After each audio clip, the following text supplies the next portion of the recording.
వారు ఇదిగో నేను త్వరగా వచ్చుచున్నాను. యేసుక్రీస్తు ప్రభువైన వారు ఆయన మొదటిసారిగా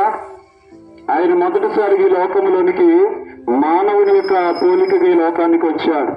ఎందుకు యేసుక్రీస్తు ప్రభువైన వారు ఎందుకు మానవునికి ఈ లోకానికి వచ్చారంటే, వేరొక రూపములో వస్తే మానవుడు గుర్తించలేరని దేవుడే మానవులైన వారందరి కొరకు ఒక మనిషినిగా, మనిషి పోలికగా ఆయన లోకానికి వచ్చారు.